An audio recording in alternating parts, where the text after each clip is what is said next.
Ang ninuno. Mutya ng itlog ng pato. Swerte nga ba ang dala o peligro? Ang kwentong ito ay hango sa totoong buhay. Mula ito sa isa nating kabayan na itago na lang natin sa pangalang Inul. Taong 1971, South Cotabato. 10 taong gulang pa lamang si Inul at matagal nang ulila sa magulang. Hindi na ito nasilayan mula pagkabata dahil may sari-sarili ng pamilya. Iniwan na lang siya sa tiyuhin na si Paging. Ito na ang nagpalaki sa kanya. Binabae si Tiyo Paging, kaya hindi na nagkaroon ng pamilya. Itinoon na lamang ang pagmamahal sa pamangkin. Bagaman hirap sa buhay pero nakakaya pa ring mairaos at mapaaral ang bata. Ang ikinabubuhay ng tiyuhin, pagsasaka at paggapas sa palayan. Kung minsan nagugupit din ito, naglalako ng iba't ibang paninda. Kagaya na lang ng mga palamuti para sa kababaihan. Palaging naririnig ng bata sa tiyuhin na kapag sinuwerte sa buhay, magpapatayo sila ng matatawag na tahanan. Nakatira sila sa gibang bahay galing pa sa lolo at lola ni Inul. Butas na ang bubong at inaanay na ang mga dingding. Tinabingan na lamang ito ng mga sako at niyuping taro. Ilang distansya mula sa bahay, makikita mula doon ang kalsada na para ring uma. Dahil bukod sa maputik, sobrang lubak-lubak pa. Sa likod naman ay may masukal na sagingan. Kasunod nito bubungad ang napakalawak na palayan. Bukod sa pinagkakaabalahan ng tiyuhin, may alam din ito na lihim na karunungan na namana mula sa lolo ni Inul na albularyo. Ngunit ang pagiging binabae, mas pinili nito ang ibang trabaho kaysa maging albularyo. Si Inul naman, may pagkapilyo na nagiging dahilan na palaging pagsakit ng ulo ng tiyuhin. Ngunit nasanay na rin ito dahil hindi tamad na bata si Inul. Madalas kapag wala siyang klase, makikita ang bata na naroon sa malawak na palayan. Kung ano-ano ang ginagawa ni Inul. Nanghuhuli ng mga isda, nang bibitag ng mga tikling, at kung minsan, nanghuhuli ng mga ligaw na pato. Pero kahit kailan, hindi siya nakahuli maski isa dahil mailap ang hayop. Palaging pinapaalalahanan si Inul ng tiyuhin na huwag pupunta sa dulo ng palayan. May nilalang doon at napakadelikado. Pero nagbibingi-bingihan si Inul. Ayon dito, hindi siya naniniwala sa aswang. Palagi niyang kasama noon ang kaibigang si Bansu. Kasing edad niya at kaparehas ng kinawiwilihan. Oy, Inul! Saan ka pupunta? Dahan-dahan ka sa paglabas, ha? Huwag mong iwan tong bahay, aalis ako. May magpapagupit. Kahit papano, dagdag kita din yon. Wika ni Tiyo Paging. Nakita niya ito na mabagal na palabas ng pintuan. Bit-bit ang tirador. Nakayuko habang dumadaan sa likod ng taniman. Natigil si Inul habang kamot-kamot ang ulo. Hehe. Wala po. Tinitignan ko lang tong mga binhing tinanim nyo. Baka po sumibol na. Wika ni Inul. O siya, sige, basta umuwi ka. Tirik ang araw o ang itim-itim mo na. Kapag hindi ka ngingiti, hindi ka makikita tuwing gabi. Basta bantayan mo yung bahay, ha. Mamayang hapon pa ang balik ko. Wika ni Tiyo Paging. Tiyo, ano bang babantayan dito sa bahay? Wala naman sigurong magnanakaw dito eh. Wala tayong gamit. Siguro ang pinaka-importante lang dito, yung mga pampaganda sa mukha mo. Saka yung basag na salamin. Tugon ni Inul. Nagalit si Tio Paging. Mabilis na lumapit kay Inul at piningot ang tenga. Aba, ang dami mong alam ha. Hindi ibig sabihin na walang importante sa bahay, hindi man nababantayan. Ilang beses ko bang sasabihin sa'yo? Tia? Tia ang itawag mo sa akin. Wika ni Tio Paging. Tia daw? Paano naging tia? Ang dami mong balahibo sa binti. Parang kalabaw pa yung katawan, no? May bigote pa nga eh. Aba, ang kulit mo talaga. Halika nga dito ah. Biro lang po. Sige na po. Babantayan ko na po yung bahay. Huling wika ni Inul. Nakita niyang nanlilisik na ang mata ng Chewin. Inis na sa kanya. Ngunit sa kabila ng lahat, inantay lang ng bata na makalayo ang Chewin. Maya-maya pa dumating na si Bansu.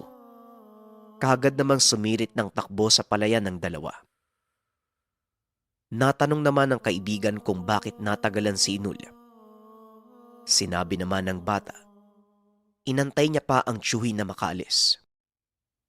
Dagdag pa nito, pupuntahan nila ang dulo ng palayan kung saan madalas silang nakakakita ng mga ligaw na pato. Sinabi naman ni Bansu na wag na lang dahil kahit kailan hindi sila makakahuli kahit isa. Tirador lang yung dala natin eh. Maliban na lang kung asentado tayo. Tatamaan yung ulo. Hindi pa nga tayo nakakalapit, nagliliparan na eh. Kumuha na lang tayo ng kuhol. Tapos sipain natin sa bingwit para makahuli tayo ng mga hito. Wika ni Bansu. Iginiit ni Inul na susubukan lang niyang makahuli. Basta gawin ni Bansu ang sasabihin niya. Ayon dito, gagapang sila at kapag nagkataong nakalapit na sa mga pato, dito nila titirahin gamit ang tirador. Ano ba yan, gagapang? Saan? Wala namang maayos na lupa doon, puro putik lang. Lalangoy tayo sa putik. Ikaw na lang. Pupunta na lang ako sa unahan. Mangunguha ng coal. Kakaligo ko lang eh. At saka ang baho ng putik doon. Doon dumadalo yung dumi ng baboy eh. Wika ni Bansu.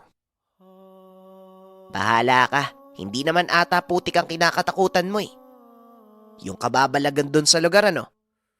Parang sinabi mo na rin na gusto mong maging katulad ng Chewin ko. Tugon ni Inul. Nagkaambahan ng suntok ang dalawa dahil napikon si Bansu. Magpasaganon pa man hindi natuloy ang away. Kumaripas ng takbo si Bansu, papunta sa pinagkukunan nila ng pain.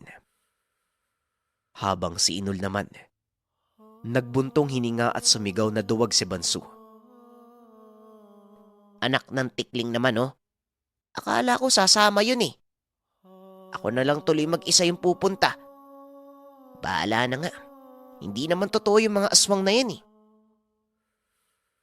Wika ni Inul sa sarili. Bagaman hindi naniniwala sa kababalaghan, kinakabahan pa rin ng bata sapagkat kung titignan ang kabuuan ng lugar, makakaramdam ka ng kilabot.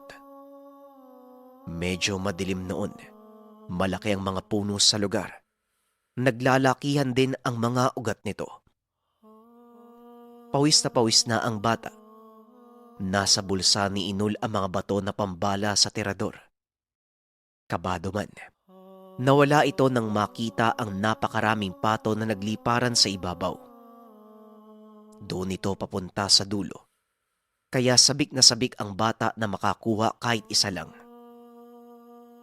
Ilang distansya na lang, narinig niya ang huni ng mga pato. Tila nag-aaway pa ang mga ito. Nagtatampisaw sa maliit na bahagi ng tubig. Bumaba ng pilapil si Inul. Habang papalapit, pababa naman ng pababa ang ulo, hanggang sa gumapang na ang bata at nilangoy ang putikan. Tila buhayang nagtitiktik sa biktima ang itsura ni Inul. Maingat na gumagapang palapit sa mga pato. Iniiwasan din niyang makasagi ng palay nang sa ganon. Hindi makita ng mga hayop na gumagalaw ang mga dahon habang papalapit. Kahit hanggang bibig na ang putik, hindi ito alintana ni Inul. Ilang sandali pa, nasilip niya na ilang dipa na lang ang layo ng mga pato. Tinanaw ni Inul ang pinakamalapit.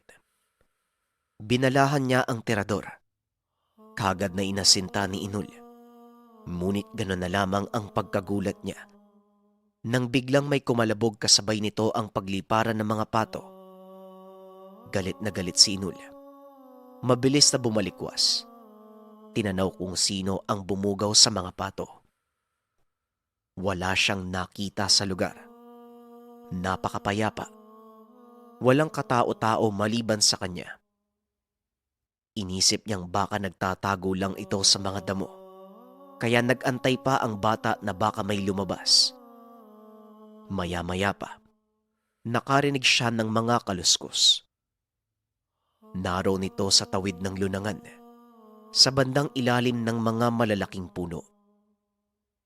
Sinipat ito ng bata, ngunit wala namang tao. Dala ng pagkabanas, pinuntahan niya ang lugar hanggang sa makarating sa gilid ng puno. Malalim din ang kanal papunta sa ibabaw kung saan naroon ang babuyan. Pakialamero ka. Lumabas ka dyan. Pagkakataon ko na yun, binugaw mo pa eh. Huwag kang magtago. Magsutukan tayo. Wika ni Inul. Walang sumagot sa kanya. Nilibot ang bawat puno. Wala siyang nakitang tao. Hanggang sa may napansin siyang lumipad na pato doon mismo sa harapan niya. Napabitaw ng mabigat na salita ang bata dahil sa gulat at sobrang panghihinayang. Lalo na nang makita na may pugad pala sa ilalim. Kagad niyang hinawi ang damo at nakita na may 4 na itlog. Ang isa dito ay kulay itim, habang ang ilan naman ay kulay puti. Aba, meron palang nangingitlog na pato dito. Dapat pala nagdahan-dahan ako. Pagkakataon ko na sana yun eh. Huli na sana eh. Teka, bakit parang kulay itim yung isa? Medyo makinang pa. Tapos mabigat. Wika ni Inul sa sarili. Kinuha niya ang itim na itlog at inilagay sa bulsa. Bago umalis, nag-iwan siya ng patibong sa gubat dahil alam niyang babalik doon ang pato. Nang mga sandaling iyon, binabagtas na ng bata ang maputik na daan patawid ng lunangan.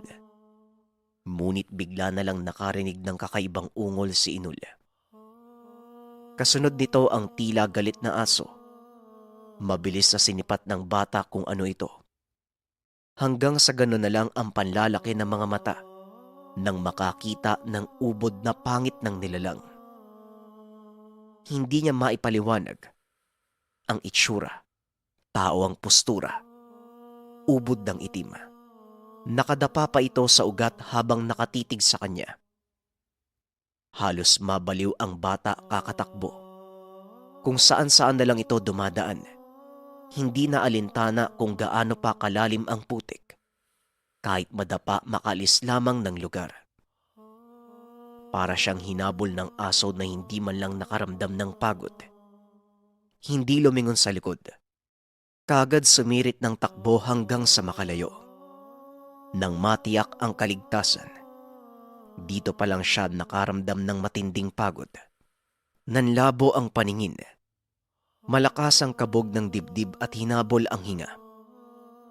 Maya-maya pa, humiga si Inul sa damo dahil sa sobrang panlalambot ng mga binti. Anak ng pato. Ano ba yun? Nakakatakot naman. Wika ni Inul. Nang mga sandaling iyon, nakita pala siya ni Banso. Lumapit ito sa kanya at halatang natatawa. Sobrang dumi ni Inul at hanggang mukha ang putik. Umunti ka na kitang di makilala. Kala ko naman kung sino yung tumatakbo. Ikaw pala? Oh, bakit ka tumatakbo? May umabol ba sa'yo? Wika ni Banso. Nagdadalawang isip si Inul kung sasabihin sa kaibigan ang nakita. Sinabihan niyang duwag ang kaibigan kanina at siguradong pagtatawanan siya nito. Kasi, ikaw ba naman yung makasagi ng bahay ng bubuyog, hindi ka ba tatakbo? Mabuti na lang may putik tong katawan ko kung hindi. Nako, puno na ako ng bukol. Palusot ni Inul. Ano, bubuyog? Paano magkakaroon ng bubuyog dito palayan to? Huwag ka na magdahilan. Kung bubuyog lang yun, hindi sobrang layo yung tatakbuhin mo. May nakita ka, ano? Buti nga sa'yo. Ang yabang mo kasi. Wika ni Banso. Kung suntukin ko kaya yung mukha mo. Sige, tumawa ka pa. Dudurugin ko yung mukha mo. Kung ayaw mong maniwala, diwag. Ang pangit mo. Diyan ka na nga, duwag. Wika ni Inul. Sabay tayo at lakad pauwi. Halata namang ikaw yung duwag eh. Kapag nakita ng tiyo mo yung itsura mo, ngingiwi na naman yung mukha mo sa pingot. Ay, Chewin, tiya pala. Panunukso ni Banso. Kahit pikon na si Inul, hindi na ito pinansin pa. Patuloy lang sa pag-uwi at nang makarating malapit sa bahay, nakita niya si Tiyo Paging na nakapamewang. Nanlilisik ang mga mata. Kumabig pa ng lakad si Inul. Kaso nga lang. Ops, ops, ops. Saan ka pupunta? Hindi dyan ang bahay mo, Aber. Teka.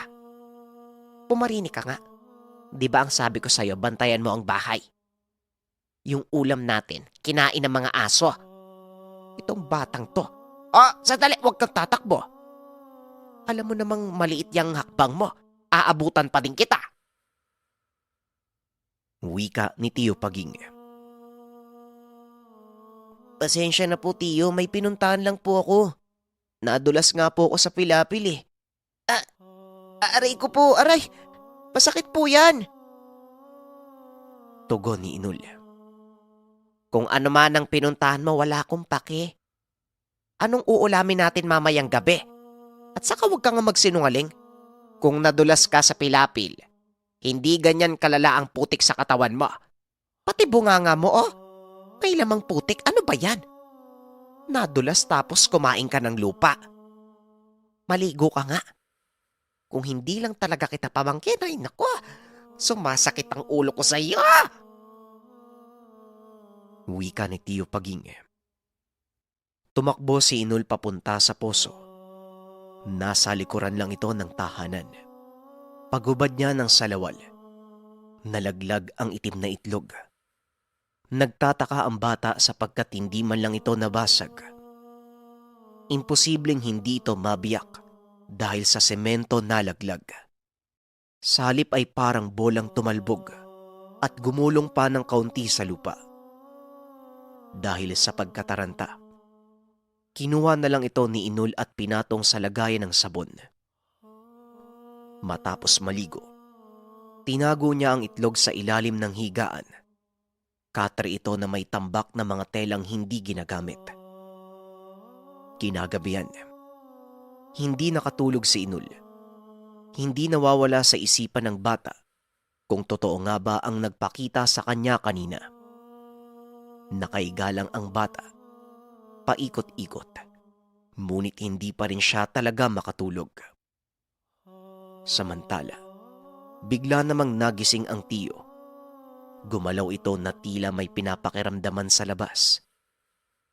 Pinagmasdan lang ito ni Inul, hanggang sa biglang bumangon at dinampi ang tenga sa dingding.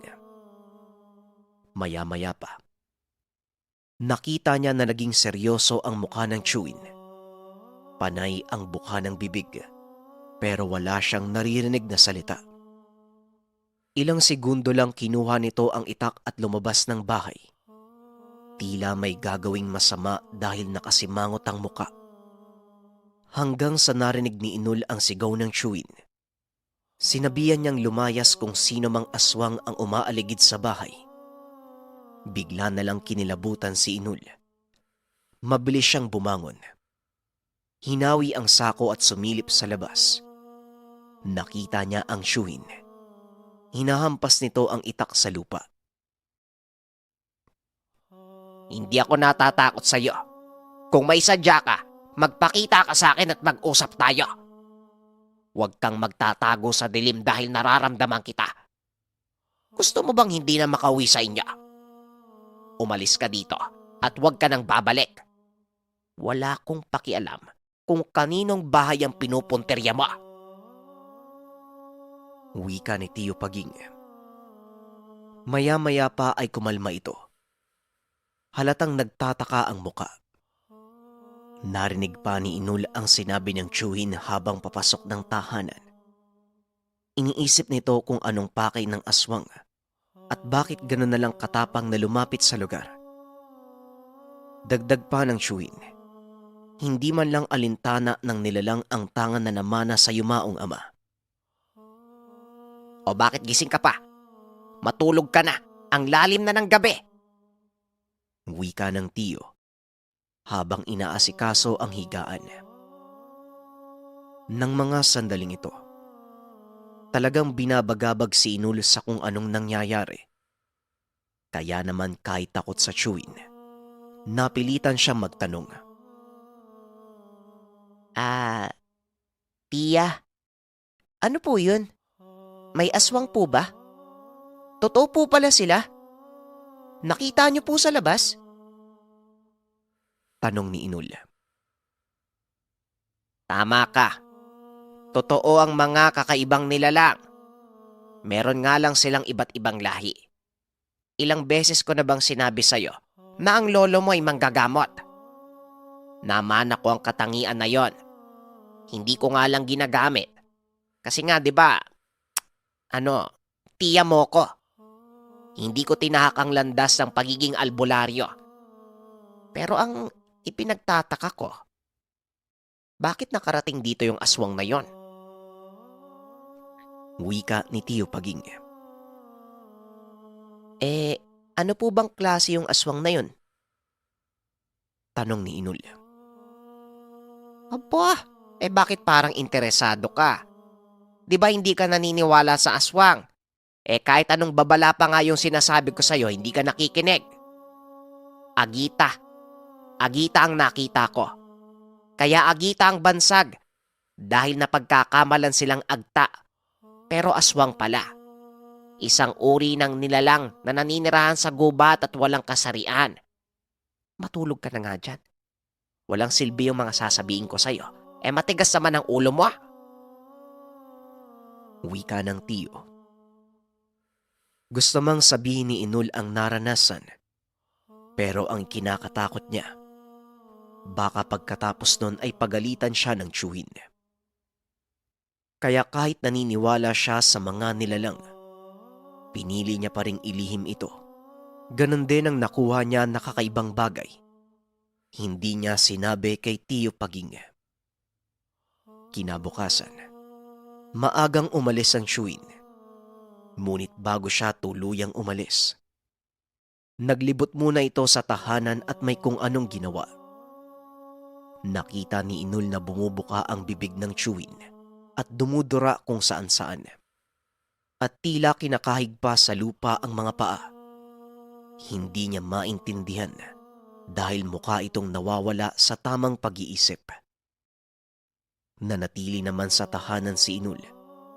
Hindi na siya lumalabas dala ng takot sa naranasan kahapon. Idagdag pa ang nangyari kagabi.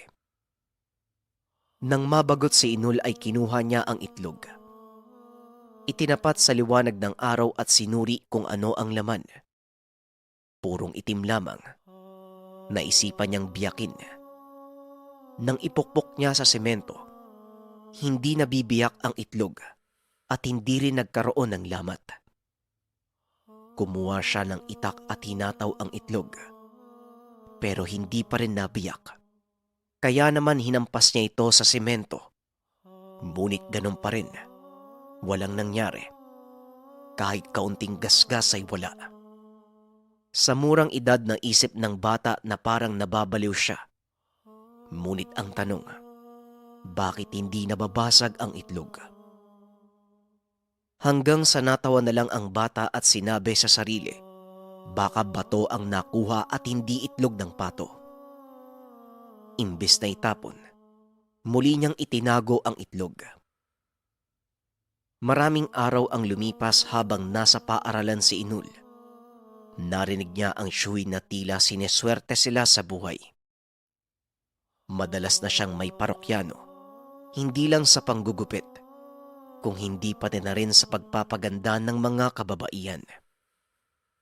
Matagal na siyang manikurista at pedikurista, pero wala namang napunta sa kanya para magpalinis. Salip ay doon sila sa mamahaling mga pasilidad pumupunta. Pero ngayon, tila sa kanya na ito nagpapaasikaso. Hanggang sa dumating ang punto na pati kasal, siya na din ang kinukuha. Pero sa likod ng lahat, patuloy pa rin sa panggagambala ang aswang. Sa katunayan, si Inul mismo ang palaging nakakarinig ng angil nito. Ayaw niyang makita ang nilalang. Alam niya sa sarili na hindi magugustuhan ang bubungad sa kanya. Sinabi naman ng tiyuhin na hayaan na lamang ito. Kailanman hindi makakapasok ang nilalang sa tahanan. Pero pinaalalahanan niya si Inul. Huwag gagala at manatili lang palagi sa tahanan pagkatapos ng klase. Ayan, tama yung ginagawa mo. Hindi ka lumalabas. Malaki ng pinagbago mo, pamangkin na. Medyo tumino ka na. Masaya ko. Hindi na sumasakit ang ulo ko. Siguro dahil sa ginagawa mo sumasabay ang swerte. Hindi na ako nag-aalala. Malaya na akong nakakagalaw. Hindi na nababaliw kakaisip habang kumakayod. Wika ni Tiyo Paging. Opo, gusto ko na po talagang magbago, Tiyo. Ayoko pong nahihirapan kayo eh. Baka magkasakit pa po kayo dahil sa akin. Tugon ni Inul. Huwag mo nga akong binobola. Alam ko ang budhi mo. Natatakot ka dahil sa aswang na umaaligid sa bahay, ano? Ay nako, ayaw daw na magkasakit ako. Parang napipilitan ka pa sa sinasabi mo. Nga pala, naisip ko baka ikaw ang punterya ng aswang eh. Baka dahil dyan sa kakagala mo, nakabati ka ng elemento. Ang masaklap, yang panglahi ng agita na napakadelikado. Kung wala akong karunungan, matagal na tayong pinasok ng nilalang na yan. Alam mo bang kadalasan sa mga binibiktima ng mga agita, binabalatan nila ng buhay bago kainin? Ayon sa lolo mo, sa oras sa may mapiling biktima ang aswang na yan, hindi tumitigil hanggat hindi nakukuha ang gusto, nakuhalak ka. Wika ni Tiyo Paging. Tiyo naman tinatakot niyo ako eh. Oo na, yun nga po yung daylan. Hindi ko alam kung siya ba yung nakita ko noon. Hindi ako sigurado. Baka guni-guni lang. Ano po bang itsura ng agita? Tanong ni Inul. Nang marinig ito ng shuwin, para bang natatawa at hindi makapaniwala sa pamangkin. Totoo bang may nakita ka? Baka bunga lang yan ang pag-iisip mo ng kung ano-ano. Kaya Ber, anong itsura lang nakita mo ah? Kaya ako nga po tinatanong para makumpirma ko po. Para makumpara ko yung agita. Kasi para na rin mapatunayan ko na totoo nga yun. Basta maitim tapos parang tao lang din. Walang ilong, patag lang na may butas, at saka may nakausling sungay sa noo. Pati na din sa baba. Parang dito po banda oh, sa magkabilang baba. Hindi ko lang alam kung balahibo pero mukhang balat niya talaga yung maitim. Maliban pa po doon kung hindi ako nagkakamali, parang walang mata. Purong itim lang. Kung gumalaw naman parang palaka na nakaangat ang mga siko at tuhod. Basta napakapangit po. Wika ni Inul. Nagulat si Tio Paging sa mga sinabi nito. Parang may palong na kulay itim ano. Dito sa tuktok ng ulo, sa tumpok ng buhok. Tanong ng tiyuhin at napatango si Inul. Napabitaw ng mabigat na salita si Tio Paging. Anak ng bata ka.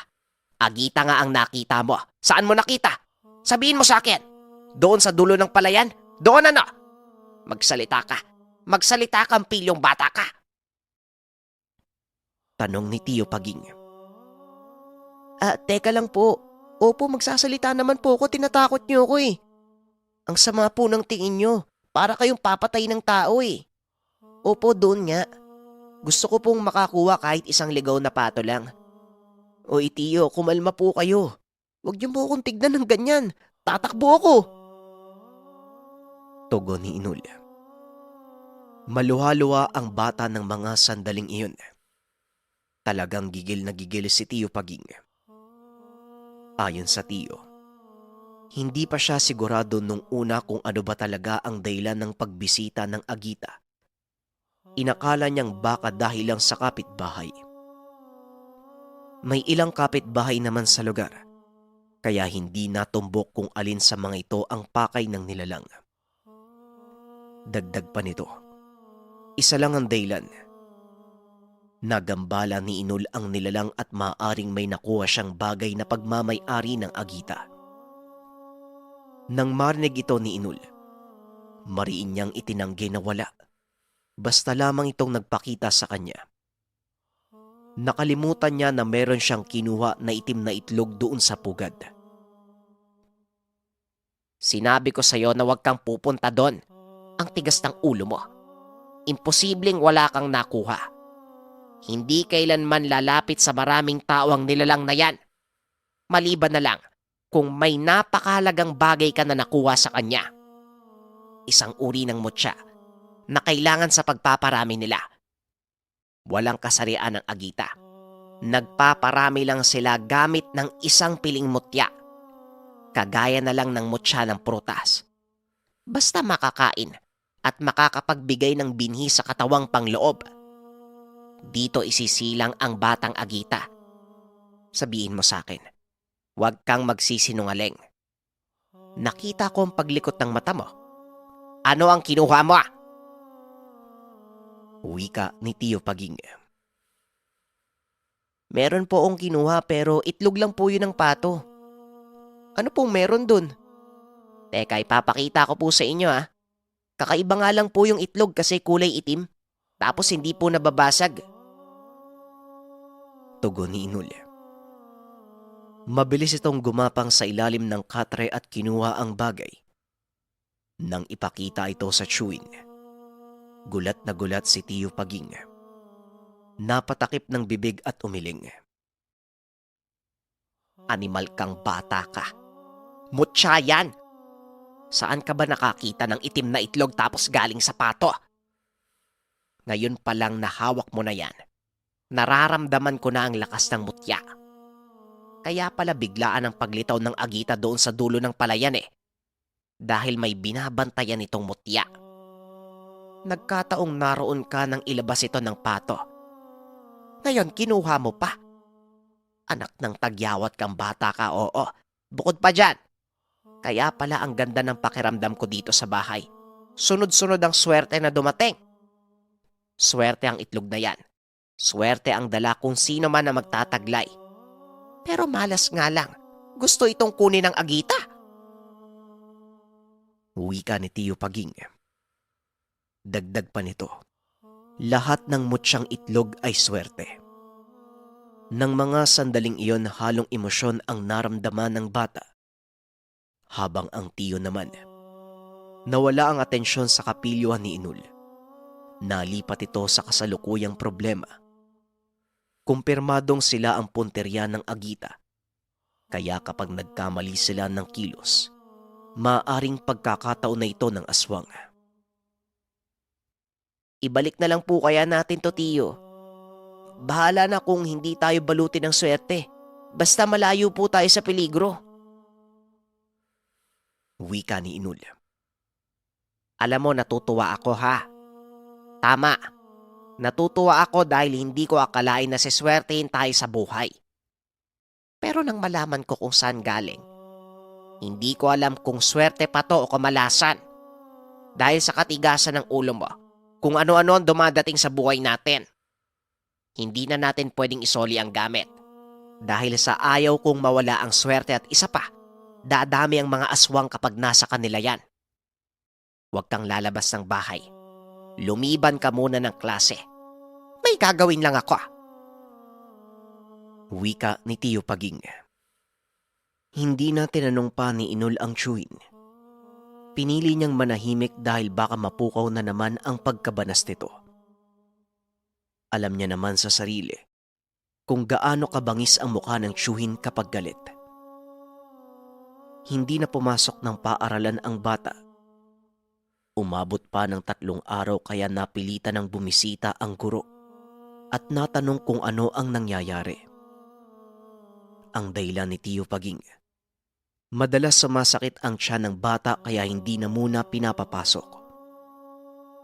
Kapag gumaling na ito, saka pa lamang babalik sa paaralan. Naintindihan naman ng guro. Nagbilin pa ito na sayang kung hindi magpapatuloy si Inul dahil matalino ang bata. Pero gagawan niya ng paraan upang hindi ito bumagsak sa klase, kahit pansamantalang hindi pumasok si Inul. Alam mo ma'am, totoong matalino ang batang to eh. Pati nga ako nauutakan. Pero maraming salamat po sa pag-intindi. Wika ni Tio Paging. Malaki ang pagbabago ng sistema sa kanilang pamumuhay. Ngunit patuloy pa rin ang swerte. Ang mga parokyano na mismo ang pumupunta sa tahanan at dito inaasikaso ng tiyo.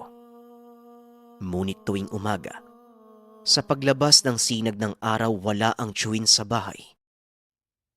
Hindi naman ito nagpapaalam kay Inul kung saan pupunta, kaya nababahala ang bata. Natakot siya na baka may mangyaring masama sa chewin. Hanggang sa binantayan niya ito. Gumising siya ng madaling araw. Lumabas ng tahanan ng tiyo, bitbit nito ang itak. Kung ano-anong palamuti ang suot nito bilang kwintas. Ayon kay Inul, nagmistulang baliw sa kalsada ang chewin. Bukod pa dyan, hindi kilos babae, salip brusko na tila makikipagpatayan. Kaya naman ng mga sandaling iyon kahit takot, sinundan niya ang tiyo. Malakas man ang agam-agam ngunit hindi siya mapakali. Bukod sa pagtataka kung bakit papunta ito sa palayan, hanggang sa napansin niya na ang direksyong tinatahak nito, papunta mismo kung saan niya nakita ang agita. Kinabahan si Inul. Dali-dali siyang bumalik ng tahanan at kinuha ang isa pang itak. Dinala niya rin ang itlog na mutya. Kung sakaling may mangyari sa chewin, isusuko niya ang gamit. Kagad siyang tumakbo sa pilapil. Tinanaw niya ito sa dulo, ngunit hindi niya makita si Tio Paging. Nang mga sandaling ito paangat na ang araw, kaya sumasaglit ng tago si Inul at baka makita siya ni Tio Paging. Hanggang sa makarating na siya sa dulo, nasa lilim ng mga sandaling ito ng naglalakian at nakakakilabot na mga puno ang bata. Tila sasabog na ang dibdib sa lakas ng pagkabog. Nasaan ka ba, Tiyo? Baka kinain ka na ng agita. Naku naman oh. Dapat kasi hindi na lang ako sumunod eh. Hindi ko na makita si Tiyo. Lagot ako nito. Kakainin ako ng agita. Mamaya makita ako dito eh. Basta kapag nagpakita sa akin yung nilalang, hindi ako tatakbo. Tatagain ko! Wika ni Inul. Maya-maya pa nagsimula siyang maglakad papasok sa liblib na lugar. Habang sinusuong ang gubat, mas lumakas ang tensyon na nararamdaman ng bata.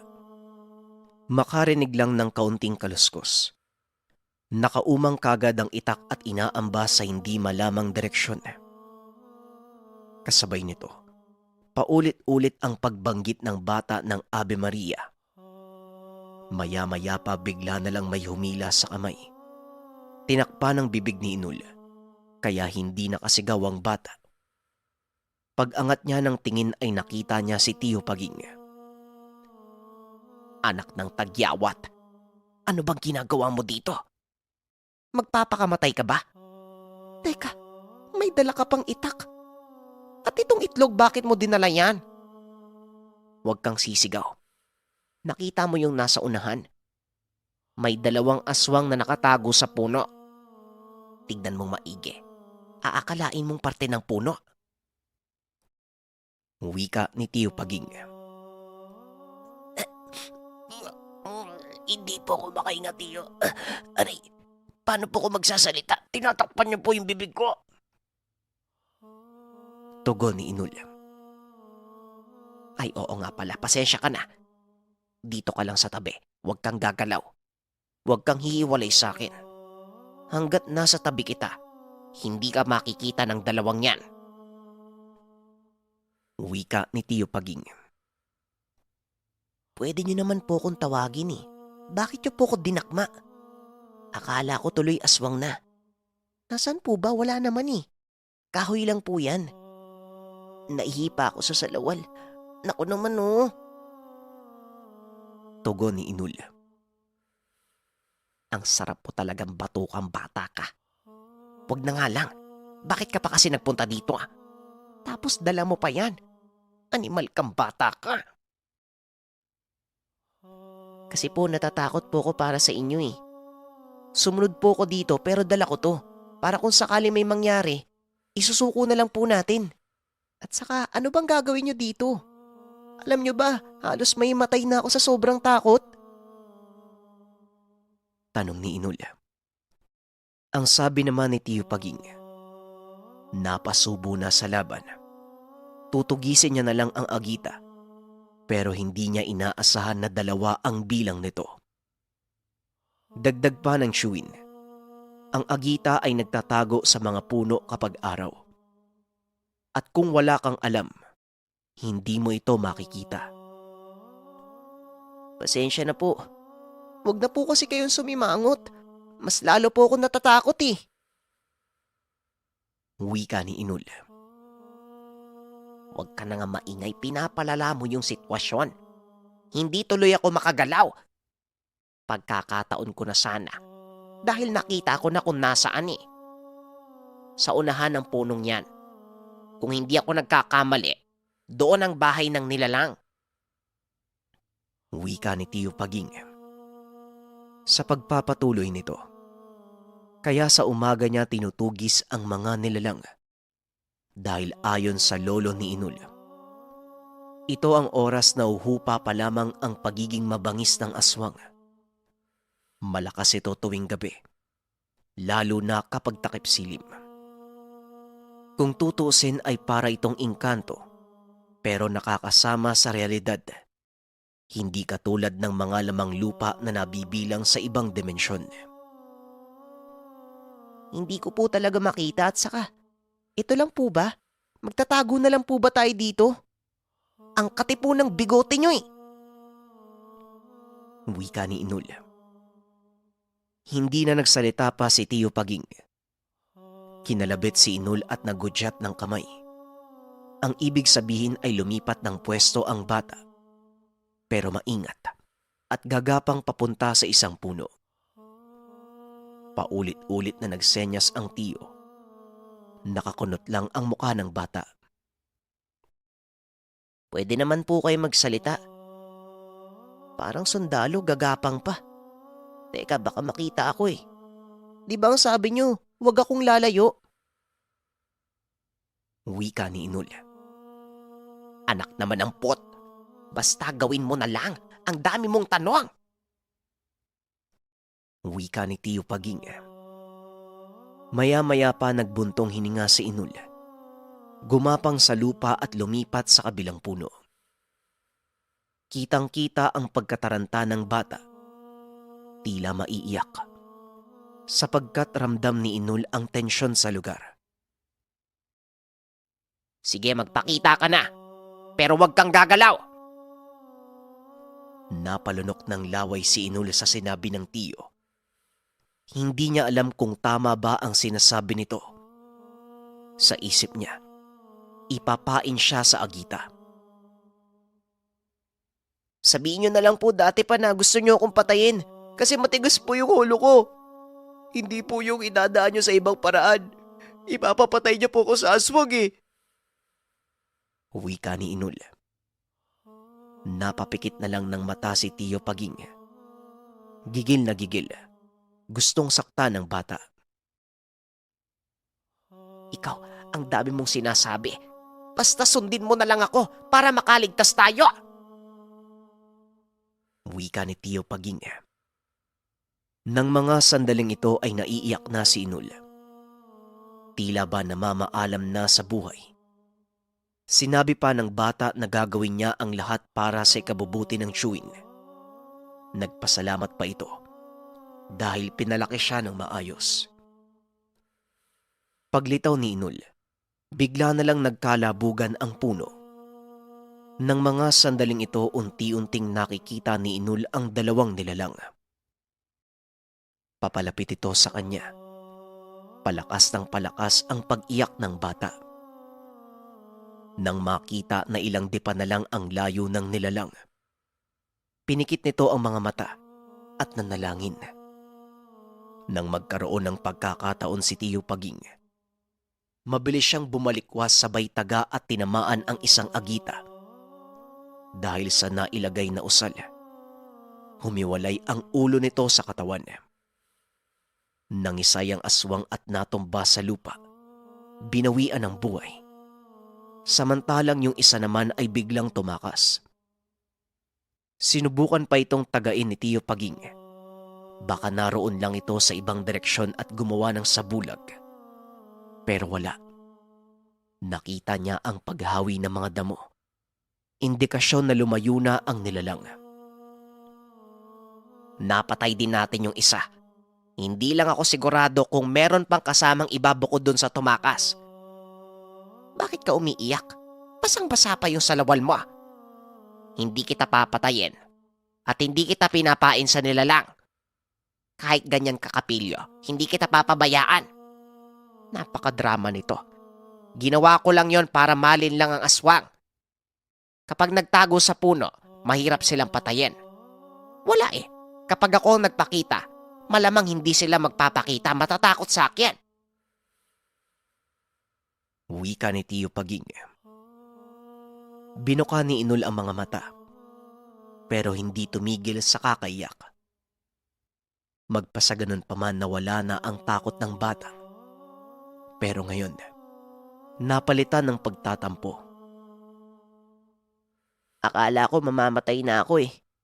Ikaw talaga, Tiyo. Dapat sinabi niyo po sa akin eh.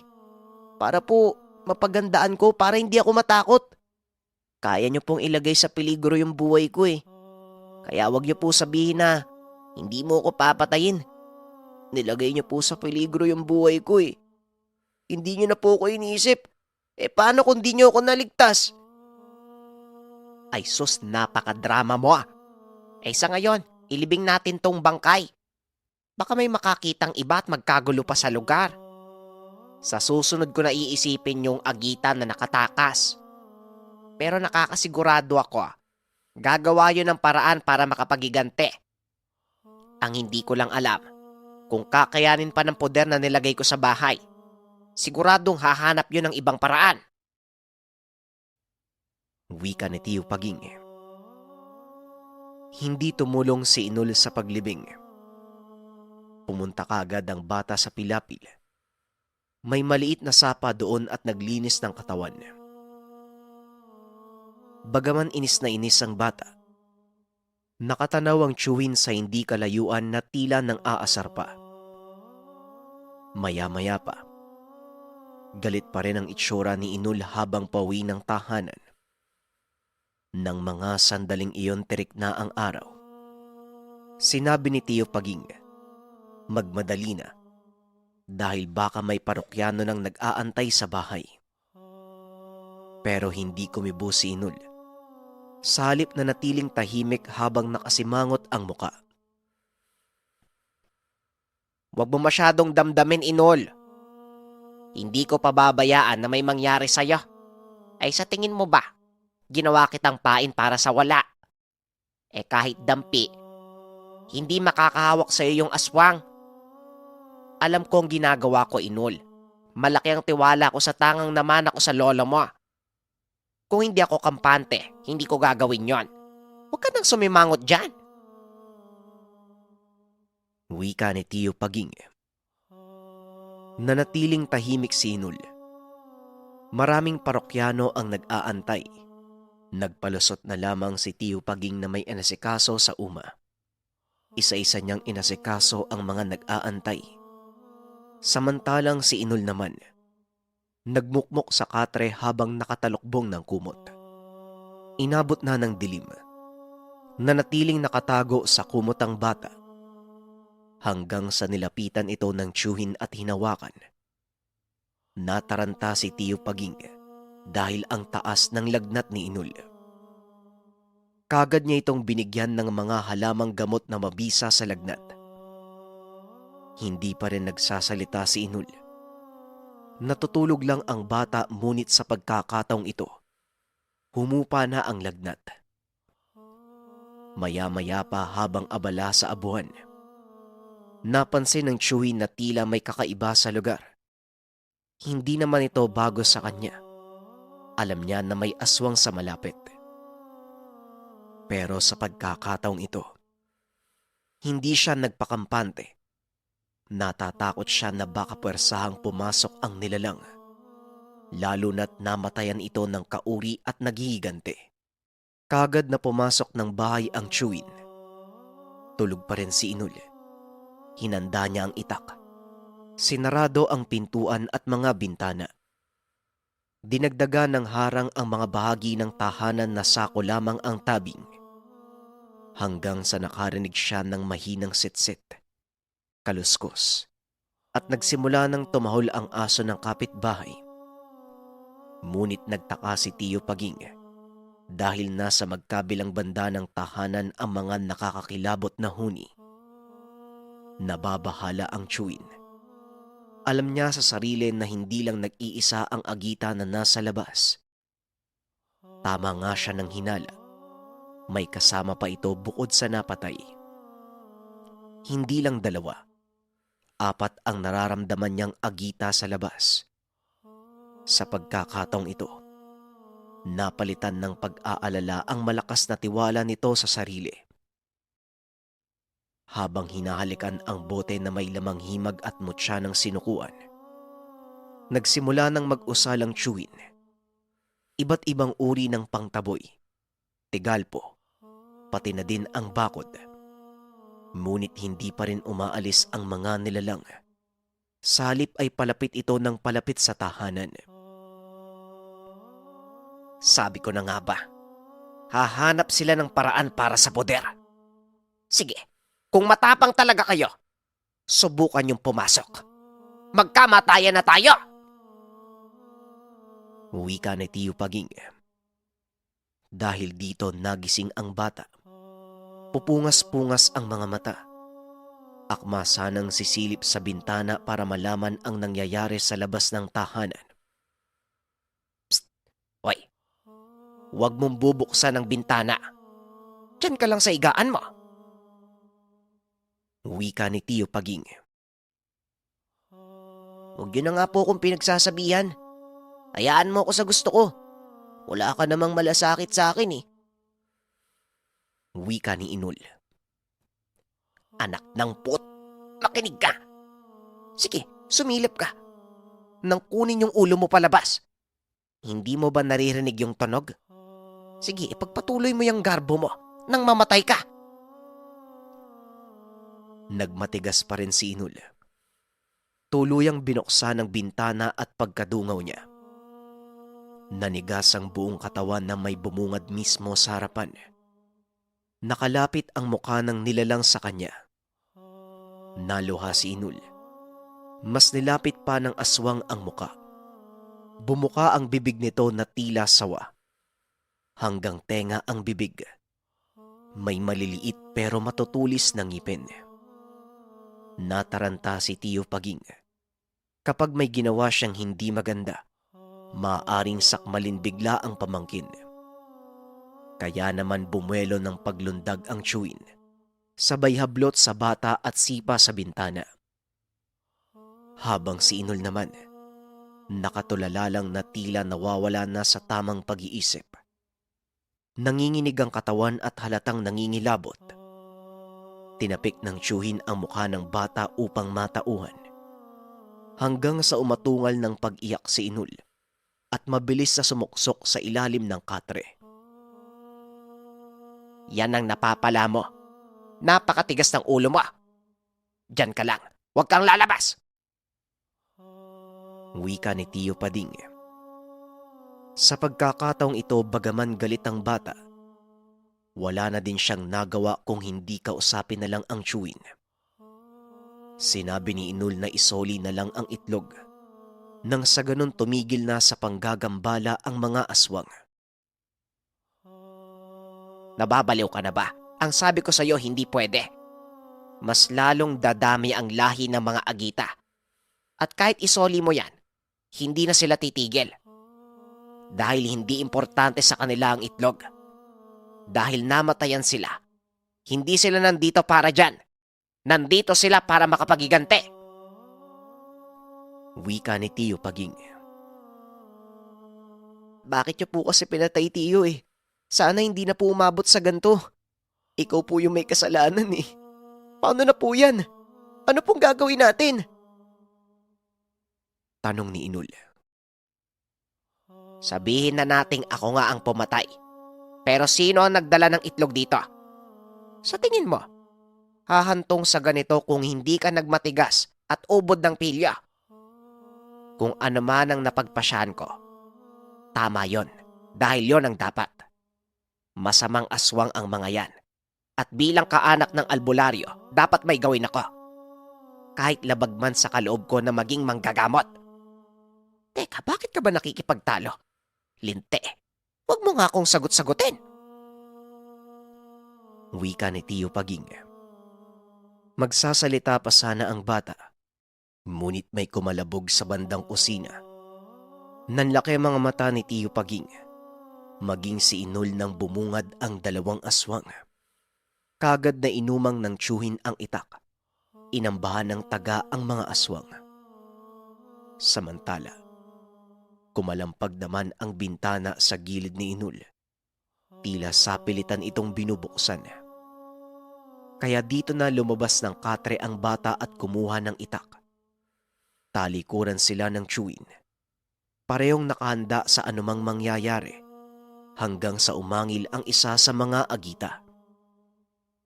Papatayin namin kayo. Papatayin namin kayo. Wika ng agita. Ay, akalain mo nagsasalita kayo? Ngayon ko lang nalaman. Bueno sige, gawin mo ang gusto mo. Tignan natin kung sino ang unang mamamatay. Wika ni Tio Paging. Matapos nun tuluyan ng bumigay ang bintana at gumapang ang isa pa papasok sa loob. Habang sa kanto naman ng tahanan, may nakasilip pa habang kinakalkal ang lupa upang makagawa ng daan. Hindi na alam ni Tio Paging ang gagawin, sapagkat kapag sinimulan niyang umatake, maaaring malayo sa kanya si Inul. Ito ang pagkakataon ng aswang upang punteryahin ng bata.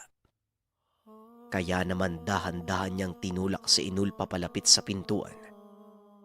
Kasabay nito ang mahinang paghudyat na lumabas sila ng tahanan. Habang si Inul naman ng mga sandaling iyon, sumisigaw na kasabay ng pag-iyak. Sa puntong ito ay nabulabog na ang lugar. Kaya naman lumabas ang kapitbahay nila na si Tomas. Inusisa ang nagaganap.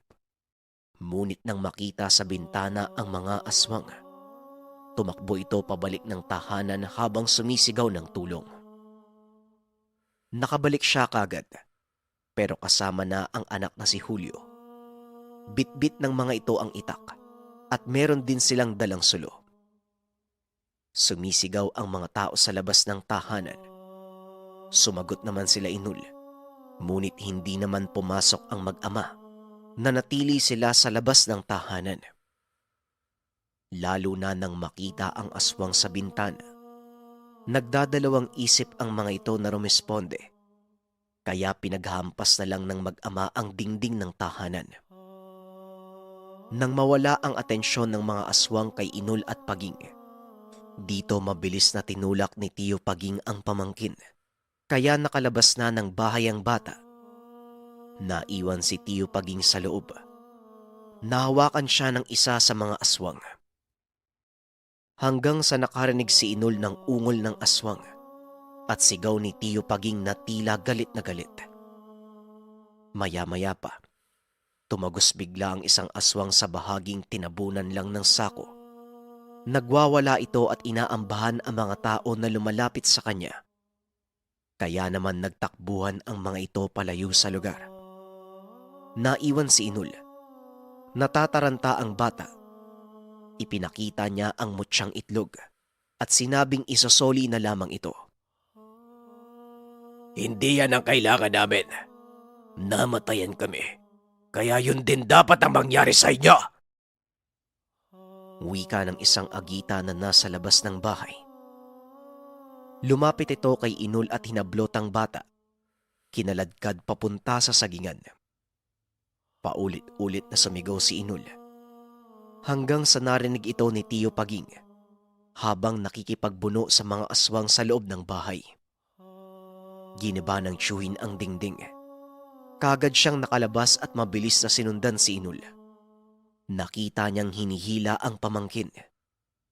Tumalon pa ang aswang sa pilapil, kaya labis na nag-alala si Tio Paging. Kitang-kita niya kung paanong humampas ang katawan ng bata sa lupa. Anak dang, sana hindi nabalian. Yawang aswang, sa oras na maabutan kita, tatadtarin ko yung katawan mo. Wika ni Tio Paging. Samantala habang hinahabol niya ang kumakaladkad sa pamangkin, nasa likuran na ng tiyuhin ang mga aswang na kaninay nasa loob ng tahanan. Nasa palayan na sila ng mga sandaling ito. Kung saan-saan lumiliko ang agita na may bitbit kay Inul. Mas lalong nag-alala si Tio Paging dahil hindi na umiiyak ang bata. Indikasyon na maaaring wala na itong malay o hindi kaya naman patay na ito dahil sa lala ng ginawa sa kanya ng agita. Kaya gano'n na lang ang pagbibitiw ng mabigat na salita ni Tio Paging. Wala na sa kanya ang pagod. Binilisan niya ang takbo hanggang sa naabutan ang aswang. Hinablot ang malapalong na buhok. Sinipa ang bewang kaya natumba ang aswang at gumulong sa putikan. Hindi na inaksaya ni Tio Paging ang pagkakataon. Akmang babangon pa ang aswang. Pero tinaga niya kaagad ang noo, dahilan para mabiyak ang muka. Hindi pa nakontento ang tiyuhin. Tinutuo ang sinabing tatadtarin niya ang agita.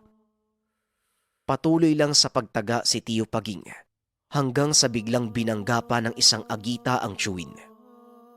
Gumulong sila sa palayan hanggang sa nagdatingan na ang iba.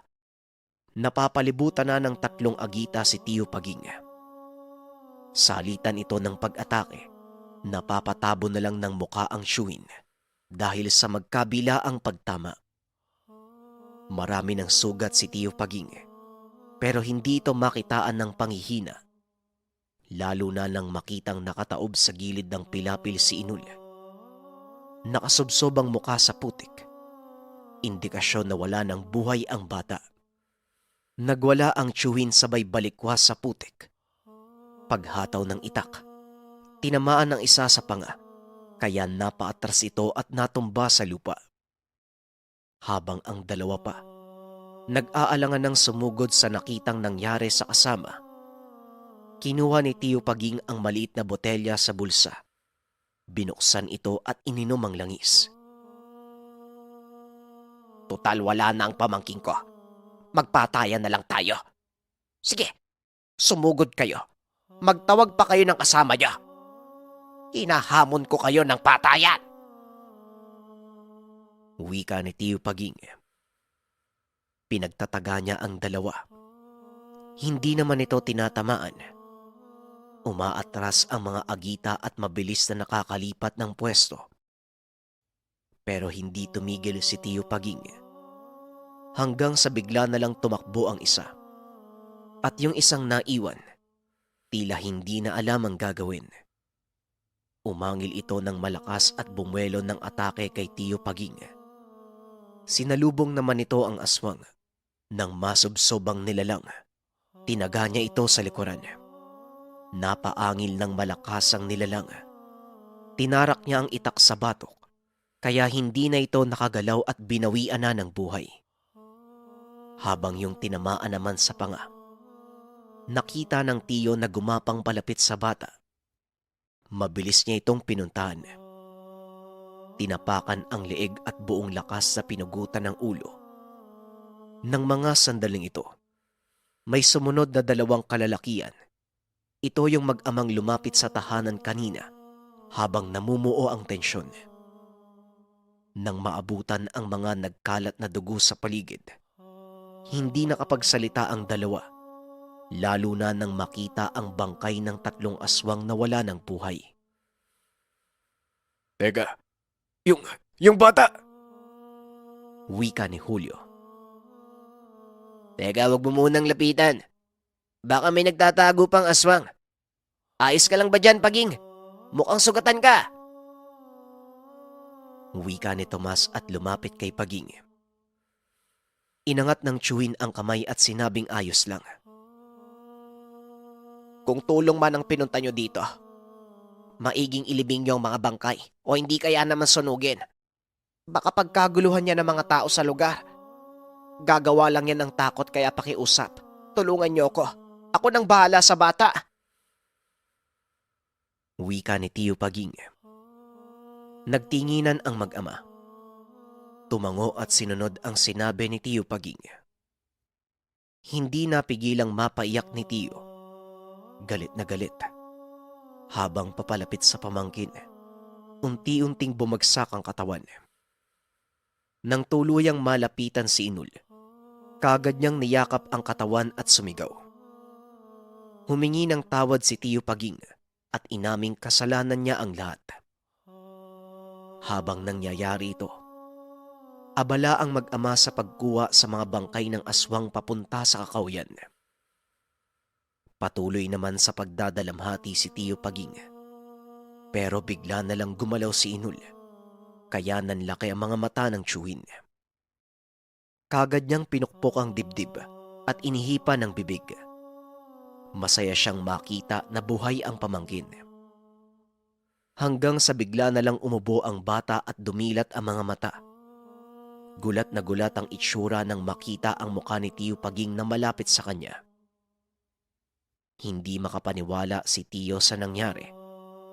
Sigaw ito ng sigaw ng pasasalamat sa ama habang pinupunasan ang mukha ng bata. Huwag kang malikot. Akala ko patay ka na, animal ka. May masakit ba sa katawan mo? Sabihin mo. Wika ni Tio Paging. Kagad namang tumugon si Inul na wala naman. Mainit lang ang mga paa niya. Inalam ni Tio kung bakit. Pagkapa nito sa bulsa ng bata, naroon ang mutsyang itlog. Ngunit hindi naman ito nakakapaso.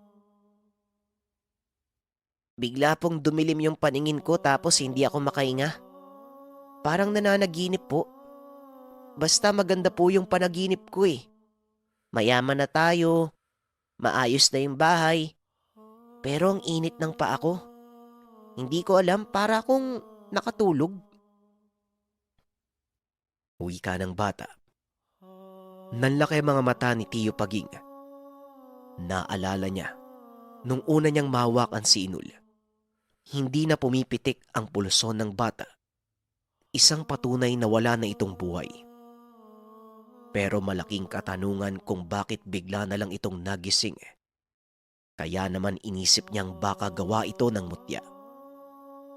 Hindi lang swerte ang dala sa buhay, kung hindi maaari ding maibalik ang buhay ng taong nagtatangan. Buhay na buhay ang mutya, nakakamangha ano? Hindi ko alam na meron pala yung ibang katangian. Ngayong alam ko na. Lahat ng mga tangan na nagtataglay ng ganitong katangian, yun lang ang kinukuha at kinakain ng mga agita. Nakakapagbigay ito ng buhay. Kaya mo bang bumangon? Nakita ko kung paano ka humampas sa bato habang kinakaladkad ka kanina. Wika ni Tio Paging. Ayos naman po ko. Wala naman pong masakit sa katawan ko pero nasasaktan po ako sa itsura nyo eh. Kaya ko na pong bumangon. Tugon ni Inul. Abay, napakapilyo mo talaga ano. Wala kang pinipiling sitwasyon. Hindi mo inisip nag-aalala ko. Inasar mo pa yung mukha ko. Maging masaya ka dahil buhay ka pa. Meron pang isang natira na katakas. Natakot yata. Yon ang tutugisin ko bukas. Ay, saan ka pupunta? Teka, bakit di mo ko pinapansin? Ito talagang batang ito, oo. Wika ni Tio Paging. Kalmado na tumalikod ang bata at naglakad pauwi. Hinayaan lang ito ng chewin dahil gusto niyang tulungan ang mag-ama. Mabuti siguro, isuko na lang natin to sa otoridad. Wika ni Tomas. Wag, hanggat maaari, tayo lang dapat ang makaalam. Sinabi ko ang dahilan kanina, kaya atin-atin lang to. Kami ang nagsimula, kaya kami lang ang punterya ng aswang, walang madadamay na iba. Kilala niyo ko. Kahit iba ang kasarian ko, pero meron akong karunungan na galing sa tatay ko. Kaya ako nang bahala. Wika ni Tio Paging.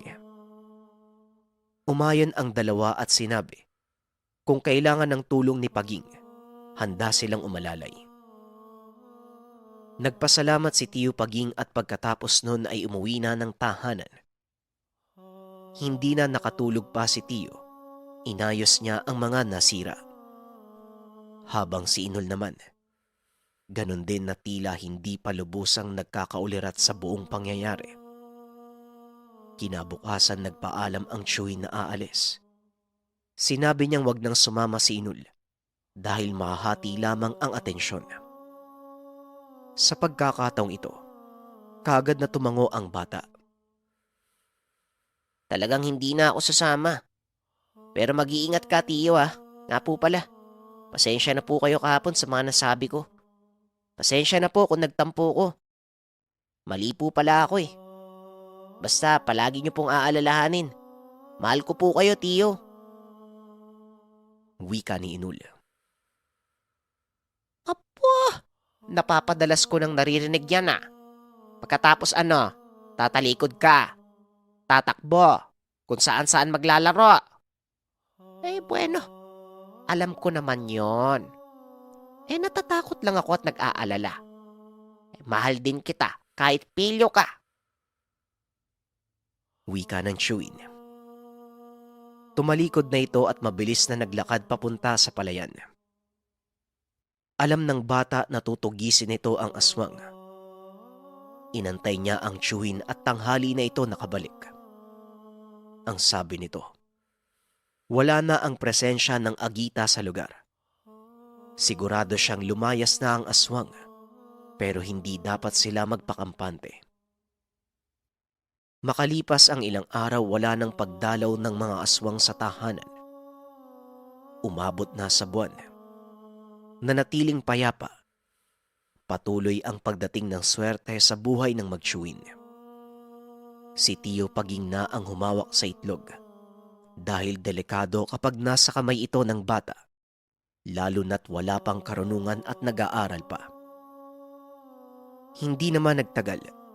Nakapagpatayo na ng tahanan ang magtsuwin at nilagyan ng munting tindahan.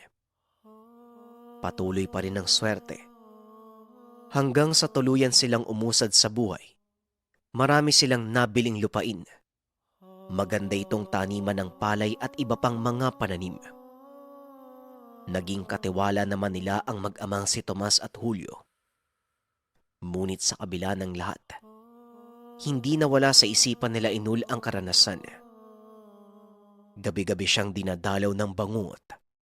Dinala niya ito hanggang sa paglaki. Isang karanasan sa buhay na bagaman nagpausad sa kanila, ngunit nakakakilabot, kaya tumatak ng maigi sa isipan ni Inul. Lahat ng kababalaghan, lahat ng karanasan, ito ay nagmula sa mutya ng itlog ng pato. Maraming salamat sa pakikinig ng ating kwento, mga kabayan. Abangan pa natin ang mga susunod na kwento dito sa ating channel. Paalam. Ang Ninuno. Ang Ninuno. Mutya ng itlog